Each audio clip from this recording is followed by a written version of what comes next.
अक्षय फल व पुण्य देने वाली कार्तिक शुक्ल पक्ष की आंवला नवमी की हार्दिक शुभकामनाएं। ये महापर्व सभी के जीवन में सुख, शांति, समृद्धि व खुशहाली की अमृत वर्षा करे। कार्तिक माह की शुक्ल पक्ष की नवमी बहुत खास और शुभ मानी जाती है। इस दिन उत्तर भारत और मध्य भारत में अक्षय नवमी या आंवला नवमी का पर्व मनाया जाता है, जबकि दक्षिण और पूर्व भारत में इस दिन जगन्नाथी पूजा का पर्व मनाया जाता है। मान्यता है कि इस दिन अच्छे कार्य करने से अगले कोई जन्मों तक हमें इनका पुण्य फल मिलता रहता है। धर्म ग्रंथ के अनुसार आंवला नवमी के दिन आंवले के पेड़ पर भगवान विष्णु एवं शिव जी वास करते हैं, इसीलिए इस दिन सुबह उठकर इस वृक्ष की सफाई करनी चाहिए। साथ ही इस पर दूध एवं फल चढ़ाना चाहिए, पुष्प अर्पित करने चाहिए और धूप दीप दिखाना चाहिए। शास्त्र के अनुसार आंवला नवमी या अक्षय नवमी उतना ही शुभ और फलदायी है जितनी कि वैशाख मास की अक्षय तिथियां। इन दोनों तिथियों का कभी क्षय नहीं होता है, इसलिए यह अक्षय तिथि कही जाती है। आइए आंवला नवमी के कथा को सुनते हैं। एक राजा था, उसका प्रण था वो रोज 1.25 मन आंवले का दान करके ही खाना खाता था। इससे उसका नाम आंवला राजा पड़ गया था।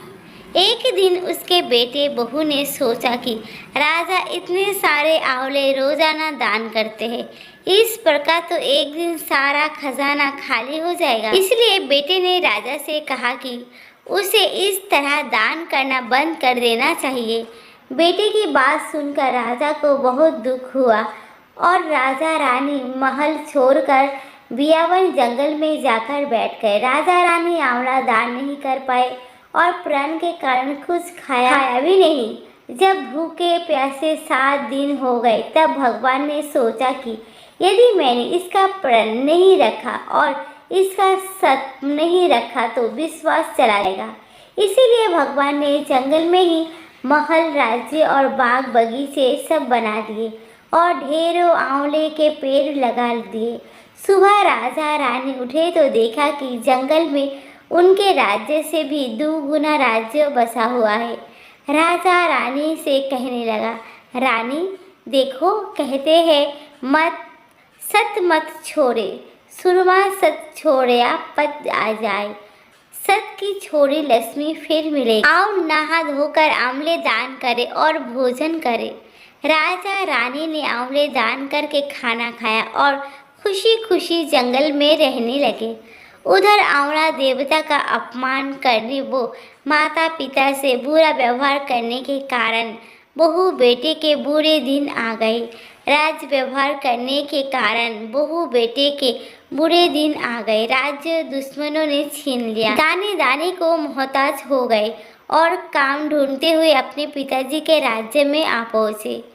उनके हालात इतने बिगड़े हुए थे कि पिता ने उन्हें बिना पहचाने हुए काम पर रख लिया। बेटे बहू सोच भी नहीं सकते थे कि उनके माता पिता इतने बड़े राज्य के मालिक भी हो सकते हैं।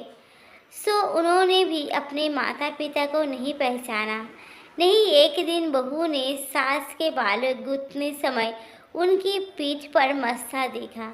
उसे ये सोचकर रोना आने लगा कि ऐसा मस्सा मेरी सास की भी था। हमने ये सोचकर उन्हें आंवले दान करने से रोका था कि हमारा धन नष्ट हो जाएगा। आज वो लोग ना जाने कहाँ होंगे। ये सोचकर बहू को रोना आने लगा और आंसू टपक टपक कर सास की पीठ पर गिरने लगी। रानी ने तुरंत पलटकर देखा और पूछा कि तू क्यों रो रही है? उसने बताया, आपकी पीठ जैसा मस्सा मेरी सास की पीठ पर भी था। हमने उन्हें आंवले दान करने से मना कर दिया था, इसीलिए वो घर छोड़कर कहीं चले गए। तब रानी ने उन्हें पहचान लिया, सारा हाल पूछा और अपना हाल बताया। अपने बेटे बहू को समझाया कि दान करने से धन कम नहीं होता बल्कि बढ़ता है। बेटे बहू भी अब सुख से राजा रानी के साथ रहने लगे। है भगवान, जैसा राजा रानी को सत रखा वैसा सबका सत रखना। कहते सुनते सारे परिवार का सुख रखना। आंवला नवमी का महत्व। मान्यता है कि जो व्यक्ति आंवला नवमी या अक्षय नवमी का व्रत रखता है अथवा पूजा करता है उसे असीम शांति मिलती है, उसका मन पवित्र होता है और वो जन्म मरण के बंधन से मुक्त हो जाता है। इसीलिए उसे बार बार जन्म लेने की आवश्यकता नहीं होती है। वो अपने लक्ष्य को भली भांति समझता है। जो महिलाएं आंवला नवमी की पूजा करती है उन्हें उत्तम संतान की प्राप्ति होती है, वो दीर्घ आयु होता है और समाज में प्रतिष्ठा प्राप्त करता है। वो अपने वंश का नाम रोशन करने वाला होता है। इसके अतिरिक्त इस पूजा से घर का वंश भी बढ़ता है। कहते हैं आंवला नवमी की पूजा से पति पत्नी के बीच रिश्ते बहुत ही मधुर होता है। दोनों के बीच आपसी तालमेल बहुत अच्छा रहता है।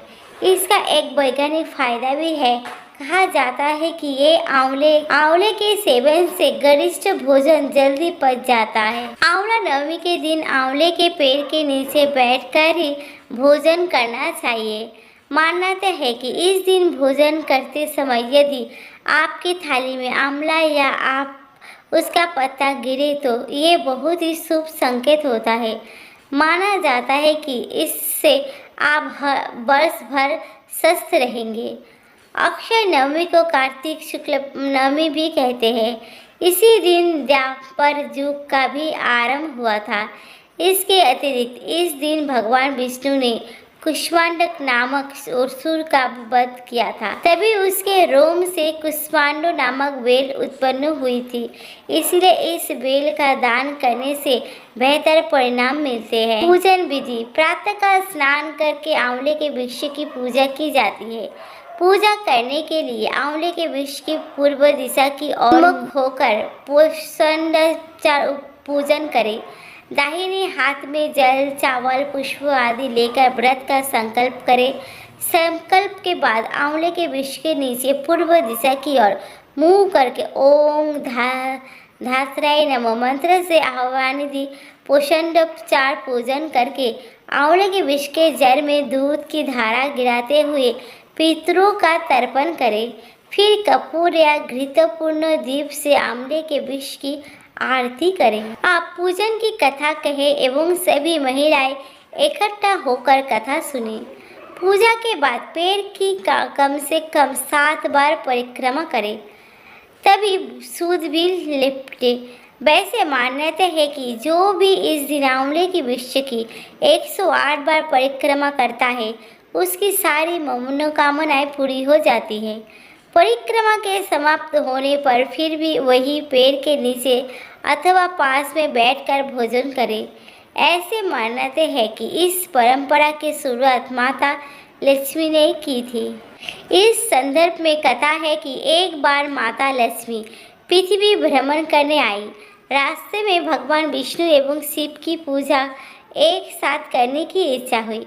लक्ष्मी माँ ने विचार किया कि एक साथ विष्णु एवं शिव जी की पूजा कैसे हो सकती है। तभी उन्हें ख्याल आया कि तुलसी एवं बेल का गुण एक साथ आंवले में पाया जाता है। तुलसी भगवान विष्णु को प्रिय है और बेल शिव को। आंवले के वृक्ष को विष्णु और शिव का प्रतीक चिन्ह मानकर माँ लक्ष्मी ने आंवले के वृक्ष की पूजा की। पूजा से प्रसन्न होकर विष्णु और शिव प्रकट हुए। लक्ष्मी माता ने आंवले के वृक्ष के नीचे भोजन बनाकर विष्णु और भगवान शिव को भोजन करवाया। इसके बाद स्वयं भोजन किया। जिस दिन एक घटना हुई थी उस दिन कार्तिक शुक्ल नवमी तिथि थी। इसी समय से ये परंपरा चली आ रही है। इस दिन किसी गरीब अथवा ब्राह्मण महिला को श्रृंगार का सामान एवं साड़ी ब्लाउज दान करें एवं दक्षिणा दे। इस दिन अपने सामर्थ्य अनुसार गरीबों को अनाज का भी दान करें। आंवला नवमी का सेवा। इस अक्षय नवमी या आंवला नवमी पर ब्राह्मण भोजन कराने व दान देने का विशेष महत्व है। कहा जाता है कि अक्षय नवमी पर दिए गए दान का कभी क्षय नहीं होता है। इसीलिए इस तिथि का लाभ उठाते हुए दान पुण्य का कार्य अवश्य करें।